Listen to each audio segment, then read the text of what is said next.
किया है वक्फ एक्ट में, जिसके तहत वक्फ बोर्ड को रिस्ट्रिक्ट किया जाएगा वक्फ प्रॉपर्टीज़ के दौरान। कैसे देखते हैं सर इस बिल को जो अगले हफ्ते पार्लियामेंट में लाना है? सबसे पहली बात तो यह है कि जब पार्लियामेंट सेशन में है तो सेंट्रल गवर्नमेंट जो है पार्लियामेंट्री सुप्रीमेसी और प्रिविलेजेस के ख़िलाफ़ ये काम करते हुए मीडिया को इन्फॉर्म कर रही है और पार्लियामेंट को इन्फॉर्म नहीं कर रही है। पार्लियामेंट जब चल रहा है तो सरकार का काम है कि इमीडिएटली आप पार्लियामेंट को इन्फॉर्म करते, बजाय इसके कि आपने मीडिया को लीक किया। अब जो मीडिया ने रिपोर्ट किया उसकी बुनियाद पर मैं ये कह सकता हूँ कि ये जो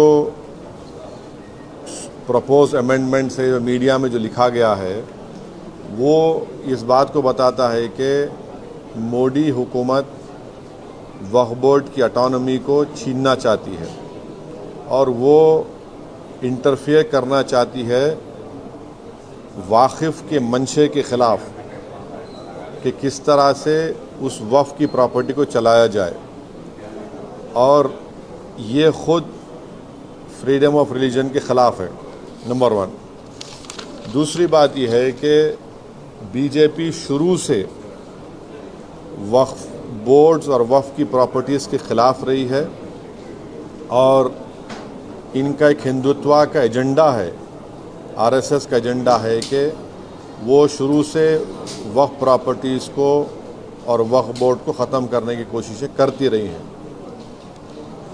तीसरी बात यह है कि अब जो मीडिया के रिपोर्ट्स के ऊपर मैं अपना ये रिएक्शन दे रहा हूँ कि एक बार किसी प्रॉपर्टी को वक्फ डिक्लेयर कर दिया गया तो हमेशा वक्फ रहता है। तो वक्फ एक्ट जो है 54 का है और 96 का है, जो 96 के एक्ट तो 2013 में अमेंड किया गया। वो सर्वे कमिश्नर को पावर्स देता है और सर्वे कमिश्नर को अपॉइंट कौन करती है? State government. तो सर्वे कमिश्नर वक्फ प्रॉपर्टीज आइडेंटिफाई करता, उसके बाद लिस्ट ऑफ वक्फ प्रिपेयर होती है सर्वे कमिश्नर की तरफ से, और वो सर्वे कमिश्नर जो स्टेट गवर्नमेंट का अपॉइंटी है उसको स्टेट गवर्नमेंट को भिजाता और स्टेट गवर्नमेंट गज़ीट नोटिफिकेशन इशू करती है। तो गज़ीट नोटिफिकेशन खुद एक ऑफिशियल एक्ट है, और अगर गज़ीट नोटिफिकेशन 1 साल तक चैलेंज नहीं होती तो वो फाइनल हो जाती है और नेचर ऑफ वक्फ हो जाता है।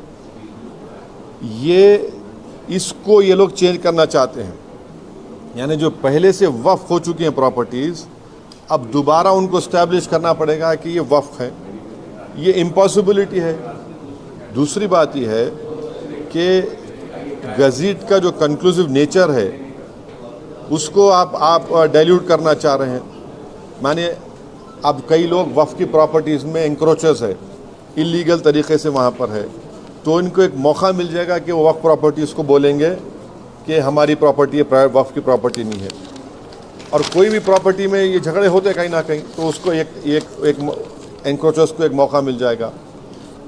तीसरा न्यूज़ रिपोर्ट ये बोलता है कि अमेंडमेंट इन इस्टेब्लिशमेंट और कंपोजिशन ऑफ वक्फ बोर्ड। तो ये एक्ट खुद ये बोलता है कि हर स्टेट में एक वक्फ बोर्ड होना चाहिए और बोर्ड रिस्पॉन्सिबल होगा उसके एडमिनिस्ट्रेशन और मैनेजमेंट ऑफ वक्फ प्रॉपर्टीज़ के लिए।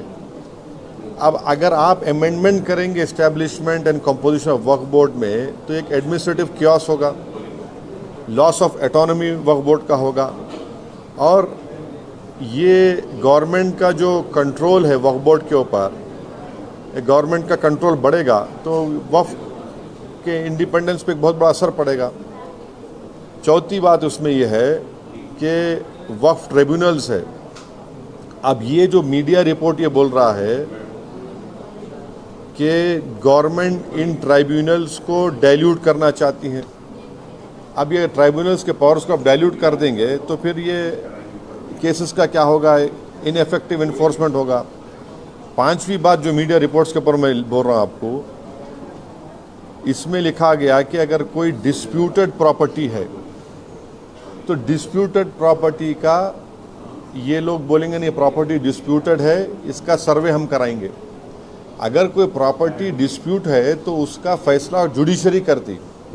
यहाँ पर मोदी हुकूमत डिस्प्यूट क्रिएट करेगी, उसका सर्वे कराएंगे। अब सर्वे एग्जीक्यूटिव कराएगा या सीएम कराएगा, या बीजेपी पावर बीजेपी कराएगी। अब ज़ाहिर नतीजा क्या निकलेगा आपको मालूम। तो ये भी एक तरीक़ा है उस डिस्प्यूटेड प्रॉपर्टीज़ को डिस्प्यूट बनाना, पहले फिर सर्वे कराना उसका, और सर्वे में रिपोर्ट लिख देना कि नहीं ये वक्फ नहीं है। ऐसे कई मस्जिद दरगाहें हैं हमारे भारत में जहाँ पर बीजेपी आरएसएस ये क्लेम करती है कि वो दरगाह और मस्जिद नहीं है। तो जो पावर जुडिशरी का है वो एग्जीक्यूटिव छीनना चाह रहा है उसको। और एक बात जो मीडिया रिपोर्ट्स के मालूम ये हो रही है कि अब कोई कब्ज़ा करके इंक्रोचर है तो वक्फ बोर्ड को पावर है, उसके पावर्स को अगर आप छीन लेंगे तो फिर पूरा ये तो लॉस होगा वक्फ प्रॉपर्टीज़ का। अच्छा, उसमें एक और मीडिया रिपोर्ट में बात आई है, amendment to the process of Waqf board. ये जो वाकिफ़ होता है वो अगर मेरी प्रॉपर्टी में बोलता हूँ वक्फ बोर्ड को मैं दे रहा हूँ, मैं वक्फ कर वाकिफ़ हूँ, मुतवल्ली मैं रहूँगा किसी और, वो आप बोल रहे वो भी नहीं रहेगा। तो बेसिकली ऑल इन ऑल ये जो है ये पूरे इस तरह का, अगर ये मीडिया रिपोर्ट सही है तो मोदी सरकार ये चाह रही है कि पूरे वक्फ बोर्ड की प्रॉपर्टीज़ को छीन लिया जाए, इनको मुसलमानों से छीन लिया जाए। और वो थ्रेटन कर रहे हैं वक्फ की प्रॉपर्टीज़ का जो कंट्रोल है वक्फ बोर्ड्स के ऊपर, ताकि उसमें तमाम लीगल एम्बिग्यूटीज़ पैदा हो जाना, और इससे और वक्फ की प्रॉपर्टीज़ का नुकसान होगा। तो अब ये कंप्लीट सिस्टम को जब ये लोग, अगर मीडिया रिपोर्ट्स सही है, चेंज करना चाह रहे हैं, उसमें कुछ ये करना चाहे, तो कोई भी आगे बढ़कर प्रॉपर्टीज़ को वक्फ नहीं करेगा। और आप देखेंगे कि कई मुसलमानों के मस्जिदें हैं, दरगाहें हैं जहाँ पर हिंदुत्व की ऑर्गेनाइजेशन आरएसएस बोलती कि नहीं है वो। तो ये अमेंडमेंट्स आने का मकसद एक ही है कि एक तो वक्फ प्रॉपर्टीज़ को छीन लिया जाए, दूसरा फ्रीडम ऑफ रिलीजन के ख़िलाफ़ काम कर रहे हैं, और डिस्प्यूट अगर है तो जुडिशरी डिसाइड करेगा, एग्जीक्यूटिव कैसा करेगा। तो ये चीज़ें हैं जिसका हम अपोज करते हैं इसको। Sir, the proposed amendments also say that it aims to enhance inclusivity by ensuring women's representation on the Central Waqf Council and the state boards. How do you see this? See, this is the real reason of doing it is not that. The real reason is interference in freedom of religion and the reasons which I have just mentioned to you. Sir, इस bill के जरिए state में और central government में जितने भी problems है that ये सारे मसाइल हल हो जाएंगे। क्या कैसा क्या हल हो जाएंगे? नहीं, क्या हल? देखिए, उसमें आप मीडिया रिपोर्ट पढ़े, उसमें जो डिस्प्यूट है प्रॉपर्टी में उसका सर्वे कराएंगे। आप कौन होते हैं भाई? सर, डिस्प्यूट है तो जुडिशरी डिसाइड करेंगे।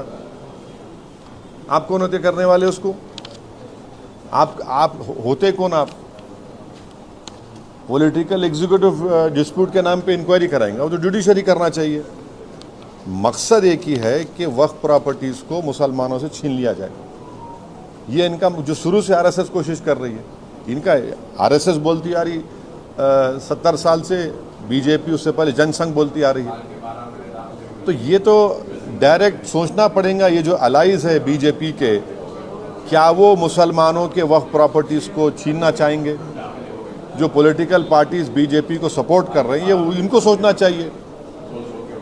क्या होगा बिहार में? इमारत शरिया की जो जायदादें छीन लेंगे क्या आप? आंध्र प्रदेश में वक्फ प्रॉपर्टी से क्या करेंगे? छीन लेंगे क्या आप उन लोगों को?